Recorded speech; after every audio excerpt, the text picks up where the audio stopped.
దేవుని నామానికి మహిమ ఘనత ప్రభావములు కలుగునుగాక. మరి కూడి వచ్చినటువంటి నీ సన్నిధిలో నేను అనే కార్యక్రమానికి మీ అందరికీ నా ఆహ్వానం తెలియపరుస్తూ ఉన్నానండి. ఈ దినమున నీ సన్నిధిలో నేను అనే కార్యక్రమం ద్వారా దేవుడు మనకు అందిస్తున్నటువంటి మనకు అనుగ్రహించినటువంటి ఈనాటి ధ్యానాంశాన్ని ఇప్పుడు మనం చదువుకుందాము. కీర్తనల గ్రంథము 103వ అధ్యాయము మరి 9వ వచనాన్ని ఇప్పుడు మనం చదువుకుందాం. కీర్తన గ్రంథము 103వ అధ్యాయము 9వ వచనాన్ని ఇప్పుడు మనం చదువుకుందాం. ఆయన ఎల్లప్పుడూ వ్యాజ్యమాడువాడు కాడు, ఆయన నిత్యము కోపించువాడు కాడు. హల్లెలూయా. దేవుడి వాక్యం దీవించి ఆశీర్వదించునుగాక. హల్లెలూయా. దేవుడి వాక్యమును మరి మనందరి హృదయములో ఆయన యొక్క మహిమతో మనల్ని నింపునుగాక. ఆమేన్. మరి ఈ దినమున దేవుడు మనతో మాట్లాడుతున్నటువంటి మాటను మనం చూసినట్లయితే ఆయన ఎల్లప్పుడూ కూడా వ్యాజ్యమాడువాడు కాడు, ఆయన ఎల్లప్పుడూ మరి కోపించేవాడు కాదు, ఆయన కోపము ఎల్లప్పుడూ చూపించేవాడు కాదు. హల్లెలూయా. తల్లి ఒకరి తల్లి వానిని ఆదరించినట్లుగా దేవుడు నిన్ను నన్ను ఆదరిస్తూ ఉన్నాడండి. హల్లెలూయా. ఒకరి తల్లి వానిని ఆదరించినట్లుగా నిన్ను నన్ను దేవుడు ఈ దినమున ఆదరిస్తున్నాడు. ఈ నూతన దినమున ఈ ఉదయకాలమున దేవుడు మనకిస్తున్నటువంటి ఈ వాగ్దానము ఏంటి అని అంటే, మన జీవితంలో మనకున్నటువంటి పరిస్థితులు కూడా మనం వెళుతున్నప్పుడు దేవునికి దూరస్థులమైపోయామేమో, దేవుని నుంచి తొలగిపోయామేమో, దేవునికి దూరముగా ఉంటూ దేవుని యందు మరి భయభక్తులను విడిచిపెట్టుకుని మరి దేవుడు చెప్పిన మాటలను విడిచిపెట్టుకుని మరి దేవుడు మనకు అనుగ్రహిస్తానన్నటువంటి మంచి ఈవులను విడిచిపెట్టుకుని దేవుని యొక్క సన్నిధిని విడిచిపెట్టుకుని దూరస్తులుగా మరి దేవుని మాటకు లోబడక ఇష్టానుసారంగా ప్రవర్తిస్తున్నట్లయితే మరి దినమున నీతో నాతో మరి మన అందరితో దేవుడు ఈ యొక్క వాగ్దానాన్ని తెలియపరుస్తూ ఉన్నాడండి. ఈ వాగ్దానం దేని నిమిత్తము అని అంటే, మరి ఇశ్రాయేలీయుల ప్రయాణాన్ని మనం చూసినట్లయితే ఐగుప్తులో నుండి 10 అద్భుతాలు జరిగించి కఠినమైపోయినటువంటి ఫరో హృదయాన్ని కూడా కదిలించి మరి ఇశ్రాయేలీయులను బయటికి తీసుకొచ్చినటువంటి గొప్ప దేవుణ్ణి వారు మర్చిపోయి, దేవుని యొక్క శక్తిని మర్చిపోయి, దేవుని యొక్క ప్రభావమును మర్చిపోయి మరి ఇశ్రాయేలీయులు వారికున్న శ్రమను బట్టి సణిగారు, గొణిగారు. అటు సణిగి గొణిగే స్థితిలో నీవు నేను ఉండకూడదు అనేది దేవుని యొక్క చిత్తం అండి. హల్లెలూయా. ఎల్లప్పుడూ ఆయన వ్యాజ్యమాడువాడు కాదు. మరి నీకున్నటువంటి మరి నీ హృదయము దేవునికి ఇంపైనదిగా లేదేమో ఒకసారి పరీక్షించుకో. మరి నీ జీవితంలో కలుగుతున్నటువంటి ప్రతి శ్రమ దేని వలన? నా జీవితంలో దేవునికి దూరం అయిపోయినందువలన, మరి దేవుడు మెచ్చినట్లుగా నా జీవితము నేను జీవించలేకపోయాను, దేవుని యందు విశ్వాసం ఉంచలేకపోతున్నాను, నాకున్న పరిస్థితులను ఎక్కువగా చూస్తూ ఉన్నాను, నాకున్నటువంటి ప్రతి పరిస్థితి నా మీద ఏలుబడి చేస్తుంది కనుక దానికి నేను లోబడిపోతున్నాను, లోకానికి లోబడుతున్నాను, మనుషులకు లోబడుతున్నాను, శ్రమలకు లోబడిపోతున్నాను. నా జీవితంలో నేను పొందుకున్నటువంటి ప్రతి ఒక్క శ్రమను బట్టి నేను కృంగిపోయి దేవునికి దూరస్తుడైపోయాను అని నీవు అనుకున్నట్లయితే ఇది మన దేవుడు చెప్తున్నాడు. నీవు దూరంగా వెళ్ళిపోయి దేవునికి సమీపంగా రాలేక నేను రావచ్చా రాకూడదా అన్న స్థితిలో కనుక నీవు ఉంటే కనుక దేవుడి దినమని నీతోనే మాట్లాడుతున్నాడు. ప్రియ సహోదరి సహోదరుడా, ఆయన ఎల్లప్పుడూ కోపించేవాడు కాదండి. నువ్వు చేసినటువంటి తప్పిదం నువ్వు ఎప్పుడైతే తెలుసుకుంటావో, నువ్వు చేసినటువంటి క్రియలను నువ్వు సరిదిద్దుకోవడానికి నువ్వు ఎప్పుడైతే ఇష్టపడతావో ఆయన కోపమును విడిచిపెట్టేస్తాడండి. మొదటిగా నిన్ను హత్తుకోవడానికి ఇష్టపడతాడు, నిన్ను సరిచేయడానికి ఇష్టపడతాడు, నీకు ధైర్యాన్ని ఇస్తాడు, నీకు నెమ్మదినిస్తాడు, నీ శాంతినిస్తాడు, నీకు సమాధానం ఇస్తాడు. హల్లెలూయా.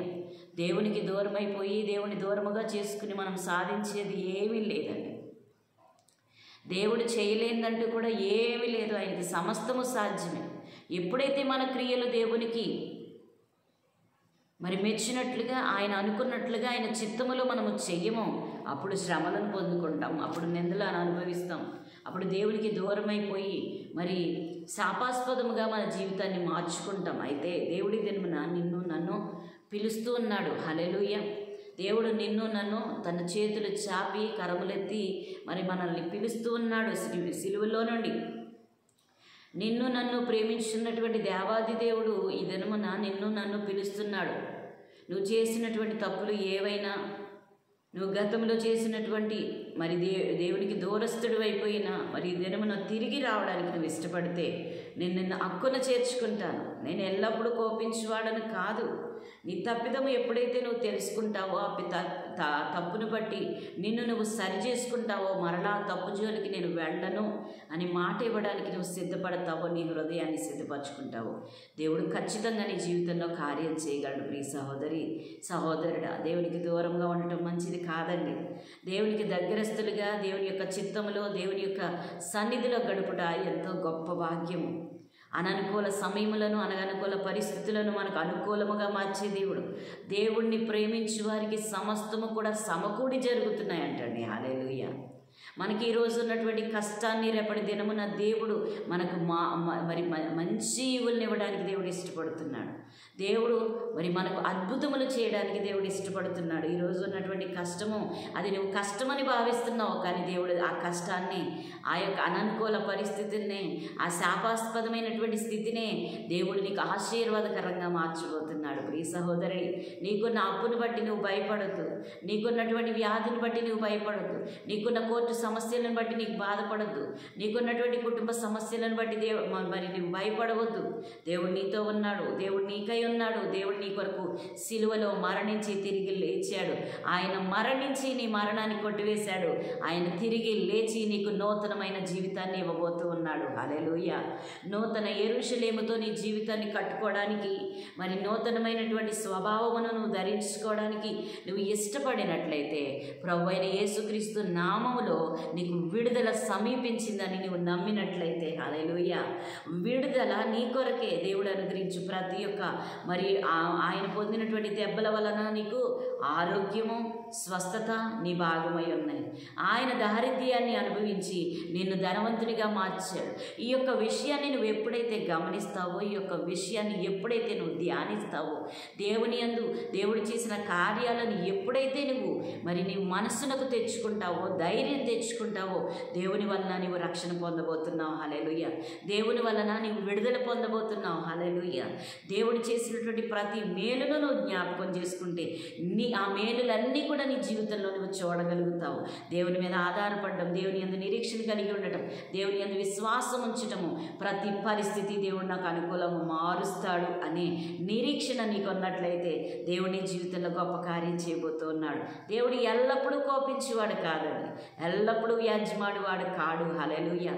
ఆయన అడిగేది, ఆయన చెప్పేది ఎందుకు అంటే నీ మంచి కోసమే, నీ మేలు కోసమే, నీ భవిష్యత్తు కోసమే, నిన్ను మరి నూతనముగా మార్చి నీ జీవితాన్ని గొప్పగా కట్టడానికి దేవుడు ఇష్టపడుతున్నాడు. ఆయన కోపించేది నీ కోసమే, ఆయన వ్యాజ్యమాడేది నీ కోసం. ఎందుకంటే నిన్ను నన్ను బాగు చేయటానికి ఆయన సిలువలో మరణముతో పోరాడాడు. ఎందుకంటే నిన్ను మరణము నుంచి తప్పించటానికి మరణాన్ని గెలిచాడు. నీకు సమస్త విధములైనటువంటి అనుకూలతను దేవుడు ఈ భూమి మీదకి తీసుకొచ్చాడు. ఇక్కడ రక్షణ మనం కలిగి ఉంటే, హల్లెలూయా, భూ సంబంధమైన వాటి యందు మీరు మనస్సు ఉంచక పర సంబంధమైన వాటి యందు మనసు నుంచమంటున్నాడండి దేవుడు. హల్లెలూయా. ఈరోజు నీకు ఉన్నటువంటి సమస్య ఈ భూమి మీద వచ్చింది. నీకు ఈరోజు ఎక్కడ ఈ రోజున నీ జీవితంలో అనుమతించబడిన ఏ శ్రమనైనా కూడా పరమందు నీకు దాచిపెట్టబడినటువంటి ఈవులతో నువ్వు పోల్చుకుంటే, హల్లెలూయా, ప్రభువా ఈరోజు ఉన్నటువంటి ఈ కష్టము తొలగిస్తున్నందుకు నీకు స్తోత్రమయ్యా. అయ్యా నాకు సాధ్యమే, ఎందుకంటే నిన్ను కలిగి ఉన్నాను నేను. హల్లెలూయా. నీవు ఉన్నావు నాకు ప్రభువా. నాయన నీకు స్తోత్రం. నేను సాధించలేనేమో నాయన, నువ్వు ఇవ్వగలుగుతావు తండ్రి. నాయన నేను సాధించలేని గొప్ప ఘనమైన కార్యాలు నువ్వు చేయించగలుగుతావు ప్రభువా. అయ్యా గిద్యోను జయించిన దేవుడు ప్రభువా. పిరికివాడైన గిద్యోను ప్రభువా తని బలవంతునిగా మార్చిన దేవుడు.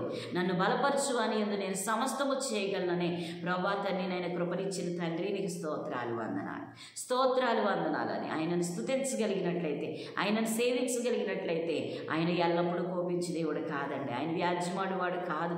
ఎందుకంటే నీ ఆశీర్వాదాలు ఎక్కడ దాగి ఉన్నాయి అంటే నీ కొరకు ప్రాణము నర్పించి, అయ్యా తండ్రి నాయనానికి స్తోత్రములు, ఆయన నీ కొరకు ప్రాణము నర్పించి ఆయన నిత్య జీవము నీకు బహుమానంగా తీసుకొచ్చాడు. ఆయన మరణాన్ని కొట్టివేసినప్పుడు ఈ లోకంలో నువ్వు ఏది కలిగి ఉన్నావో ఆ శ్రమ నుంచి విడిపించడానికి ఆయన మాత్రమే సమర్థుడని నువ్వు గుర్తెరిగినట్లయితే, ఆయనని స్తుతించగలిగినట్లయితే, ఆయన సేవించగలిగినట్లయితే ఈ దినమున నీకు విడుదల సమీపించి ఉన్నది. హల్లెలూయా. హల్లెలూయా. అప్పుని బట్టి భయపడొద్దండి, నీకున్న సమస్యను బట్టి భయపడొద్దు. భయపడద్దు, నీకున్న రోగాన్ని బట్టి భయపడద్దు, నీకున్నటువంటి అంధకారాన్ని బట్టి భయపడవద్దు అని దేవుడు చెప్తూ ఉన్నాడు.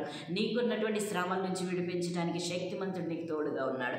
ఇమ్మానుయేలుగా నీ కొరకు దిగి వచ్చినటువంటి గొప్ప దేవుణ్ణి నీవు ఆశ్రయించినట్లయితే ఈ దినం నీ మీద మరి ఉన్నటువంటి ప్రతి బంధకాన్ని దేవుడు తొలగించడానికి దేవుడు సిద్ధ మనసు కలిగి ఉన్నాడు.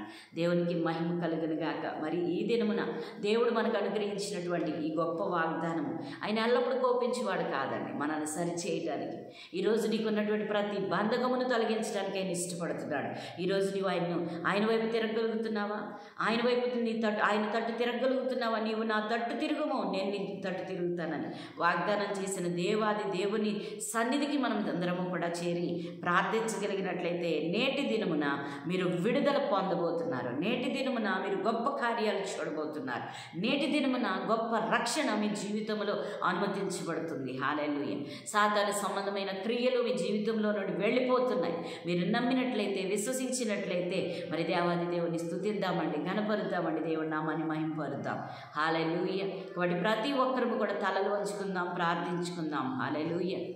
మహాపరిశుద్ధుడా, మహాగరుడా, సర్వోన్నతుడా, మహిమోన్నతుడా, ఎల్లప్పుడూ కోపించువాడవు కాదయ్యా, ఎల్లప్పుడూ వ్యాజ్యమాడువాడవు కావు అయ్యా. తండ్రి నాయన, మా తప్పులు మేము తెలుసుకోవాలని అయ్యా మీరు చెప్పినటువంటి వాక్యమును మేము గైకొని ప్రభు దాన్ని అనుసరించి వారిగా అయ్యా నీ నుండి పొందుకునే వారిగా మమ్మల్ని స్థిరపరచండి అయ్యా. మమ్మల్ని బలపరచండి, మా బలహీనతలను తీసివేయండి.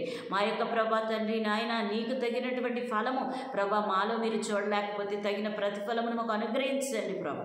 మా హృదయాలను మార్చండి, నిన్ను సేవించి, నిన్ను గణపరిచి, నిన్ను మహింపరిచి ప్రభా తద్వారా ప్రభ మా ఆశీర్వాదాలు మీరు దాచి ఉంచిన ప్రతి మేలులు మేమందరము పొందుకోవడానికి సహాయం చేయండి ప్రభు. అప్పుల్లో ఉన్న వారికి విడుదలను దయచేయండి, అనారోగ్యంలో ఉన్న వారికి స్వస్థత దయచేయండి, కోర్టు సమస్యల నుంచి విడుదల కలుగును గాక అయ్యా. గర్భఫలము లేని వారికి గర్భమును దయచేయమని అడుగుతున్నాను, వారి యొక్క గర్భమును తెరవమని అడుగుతున్నాం తండ్రి నాయన. ఉద్యోగముల నిమిత్తం ఎవరైతే ఆశిస్తూ ఉన్నారో వారి ప్రభా తండ్రి నాయన, ఎవరైతే ప్రభా తండ్రి నాయన నీ సన్నిధిలో ప్రభ మొరపెడుతున్నారు వారి మొరను ఆలకించి తండ్రి నాయన నీ బిడ్డలకు ప్రభా ప్రతిఫలమును అనుగ్రహించమని వేడుకుంటున్నాం.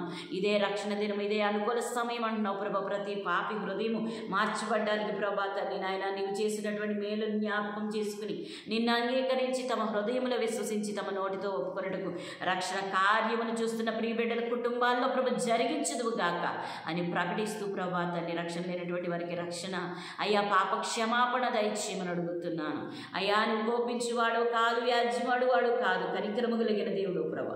నీ కృపా కటాక్షములు ప్రభా మా అందరి మీద కుమ్మరించమని, గొప్ప విడుదలను మేము అందరము చూసి ప్రభా గొప్ప సాక్ష్యాలు చూస్తున్న బిడ్డలు ప్రభా తండ్రి సాక్ష్యాలు పంపించలాగా సహాయం చేయమని అయ్యా తండ్రి నాయన. మేము కలిగి ఉన్న దేవుడు గొప్ప దేవుడు అని ప్రభా ఇలా కలిగి చాటి చెప్పుటకు సహాయం చేయమని ప్రభా తండ్రి నాయన నీకే మహిమ ఘనత ప్రభావములు చెల్లించుకుంటూ నజరేయుడైన యేసుక్రీస్తు నామం పేరిట అడిగి వేడి పొంది ఉన్నాము తండ్రి. Amen, amen, amen. Hallelujah. Praise the lord.